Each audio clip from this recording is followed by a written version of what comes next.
والد بسم الله وحن ما أنت كاره ليا أرين مهمة وحال يرى toxic parenting ولي ما مقشي وحال يرى والد toxic parenting ووالد لماذا واعسن وتربية طبعا خلدان وكورنت المها أتسي خلدا وكورنيسو والد أدو كورنيسو سي بري أديك يسق إذا كان فوقين كرتا أديك يقبض هذا إذا كان فوقين كرتا المه أي إسبربورين كران يجد إحدودون أي إسبربورين كران أديكون أي إسبربورين كرتا وايو المهن والمها ربط بري مرحد ما تغني خوصو عمريستان إن يكودوا عيان إن حتى marka yeeshaan mar walba kugu soo noqdaan idan waalid waxa dhacaya adiga oon is ogeyn oo qalbigaagu fiican yahay oo si sax ah u haysaad burburinaysa waxa la yiraahdaa toxic parenting midaas aan maanta ku sheegay maxaa inagu qasbaya inaan qodobkan waalid oo ka hadalno laba arimood kow waa mid hab dhaqanka islaamka khilaafsan waa rasuulkeenu sallallahu alayhi wasallam ma sameyn jiray sida waa mid kale waxa rabnaa ilmuhu bari inay noo duceeyaan oo dhahan rabbi irhamhuma kama rabbayani saghira ilaahu sidii hooyay aabo igu naxariisteen ugu naxariisteen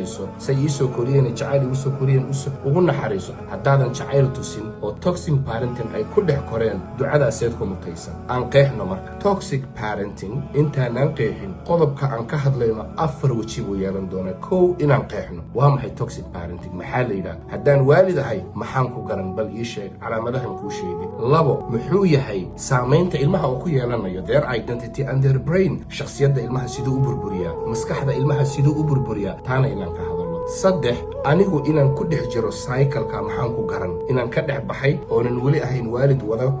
korinta khaldan ama toxic parenting inaan ka dhex baxay maxaan ku garan qodobka u dambeeya oo ah xalku muxuu yahay waayo what is not healed is past waxa aan la daweynin jiilka kale uu koray u gudbaya dhowr tusaale ku siin waalid dhowr ka tusaale iska dhex eeg haddii mid kamida aad ku dhex jirto ama saddex baan dhowr aad ku dhex jirto waxaad ku jirtaa waxa la yiraahdo toxic parenting waa waxa keenaya ilmuhu inay ka cararaan waa waxa keenaya gabadhaadu wiil aan jecleen iyadoo adiga ka ordaysa in ay guursato oo ay la baxsato runtiina way dhacday waa waxa keenaya wiilkaagu inuu ka tago waa waxa keenaya haddii reer yeeshaan inaanay ku soo xiisin waa waxa keenaya haddaad xagga fariisato inay qol kale aadaan waana wax keeni kara nacam wayna dhacday ilmo isdila wal ciyaadu billah wallahi way dhacday ilmo warqadii u dambeeyay uu qoray ay tahay hooyo aaba dartood baan meesha uga tagay waxaan rabaa marka dabeecadaha lagu garto bal iska dhex raadi waa kow toxic parenting ama waalidnimadan tarbiyadan khaldan waxaad kas u sameynaysaa maaha waan sheegay waa wax culturally accepted ah dhaqankeena sidiina loo soo koriyay yaad rabtaa ilmo Yurub ku dhashay ama Mareykan ku dhashay ama Canada Australia inaad u koriso waa khalad adoon ogeyn baad burburinaysaa marka koo waxaad iska eegtaa constant yelling ma waxa tahay waalid mar walba qaylinayo guriga marka la joogo na kaali qumaya yahay war kaali qumayo waxana la sameey markaad soo gasho waad ku qaylin markii suuqa ka yimaadaan waad ku qaylin markay shaqada ka yimaadaan waad ku qaylin gabadhaada haddii xanuunsan tahay waad ku qaylin wiilkaaga qaylo socotaa tahay marka maanta oo dhan maba lihidba wax nasteexa dad qodobka waalid ku sifaysan tahay waxaad qayb ka tahay waxa la yiraahdo toxic parents midda labaad waxa la yiraahdo conditional love ilmahan maba jeclaan kartid ilaa wax aad jeceshahay ay sameeyaan mooye jacaylkaagu marka sharti la'aan ma waalido ee waa mid sharti ku xiran weeyaan sidaa darteed waalid waxa rabaa inaan ku dhaho kala saar dhaqanka khaldan ee ilmaha iyo jacaylka ilmaha u qabna waa inuu noqdo shuruud la'aan ilmahayga wiil iyo gabadh mar walba waan jeclahay isku day hag inaa siiso 9 seconds waxaa jira ilmaha markaad hag siiso 9 seconds hadaad saa u hayso ilmaha neurologigooda wax badan buu ka bedela waxaan waa daraasadaan kuu sheegaya waalid laakiin jacaylkaaga waa mid shardi ku xiran ma aha marka ilmahan iskumaba ka hadlayn karo taas marka jacaylka shardiga ku xiran ee ilmuhu garanaya inaad tahay waalid aan marwalba jeclayn haddaad taa ku sifaysan tahayna waa toxic parenting waxaa ka mid a waxa la yidhaahdo manipulating or using for fear manipulating and using fear oo ah ilmahan mar walba waad ka cabsiinaysaa cabsi baad isticmaalaysaa afrikaan ku geynaya adduunka adaan ku nacwan kaaga tagaya laptopki taleefon wax walba waan ka qaadaya maanta oo dhan inaad manipulate garayso oo waxaad rabtaa dibin daabiyeyso adiga oo cabsi isticmaalaya meeshaad wax u sheegi lahayd la fadhiisan lahayd maanta oo dhan haddaan ku kaxayn afrikaan ku geyn waa lagaaga soo tegi waa sidan ama gabadh inaad ku tiraahdo ma aragtay tan waa la soo furi doonaa ama kani reer yeelan maayo waxaasoo dhan waxay qayb ka tahay waxa la yidhaha toxic parenting waalid waxaa qayb ka ah waxaanay dhahaan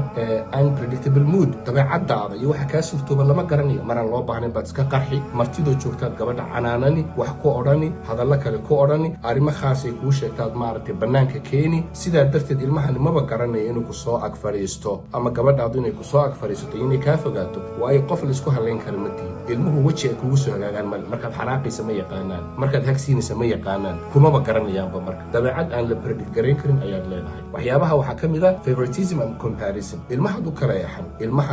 eexan ama waxaadii waad u kala eexana waxaad odhani heblaayo joogta adiga ayaa ku guursan hooyooyin dhahaa jira hooyooyin sidaa yidhi baa jira waana waxyaabo keenay gabdho inay guriga ka cararaan gabdho waxaa jira markii intay guriga ka carareen balaayo aanay aqoon madaxa la galay guurkaa markuu ka burburay een la hadal la yidhi hooyaday baan ka cararay hooyadaa ha noqonin marka waxaan rabnaa inaad noqoto hooyo ilmahooda ay u soo hiranayaan hooyi inaad noqoto meelay u soo hooyanayaan comparismna waxa weeyaan inaad isbarbar dhigto heblaayo kale maad noqotid hebeloo kale maad noqotid marka favoritism oo ah inaad ilmaha u kala eexato tanaa xanuunsan tanna waxa weeyaan ma xanuunsana tii xanuunsaneed baad dhibaysa naakac weelasha dhag maanta oo dhan bay jinni isku ridi gabadhan kalena waxaa laga yaaba inay tv daawanayso ilmahaas waalid waad burburinaysaa haddii taa aad ku sifaysan tahay waa toxic parenting waxaa ka mid ah lack of boundaries and privacy ilmaha maba u ogolid privacy inay yeeshaan waalid qolkooda markaad galayso gargaraac hadday food leeyihiin taleefanadooda ha eegin waxyaabaha waalidka awlaadda isku nacaan weeyo la tali wax u sheeg laakiin haddaad noqoto aabba ama hooyo keen taleefankaaga nayaad la sheekaysanaysa fiiri maanta dhan inamay la hadlaysaa waxaan bal fiiri wuxuu daawanay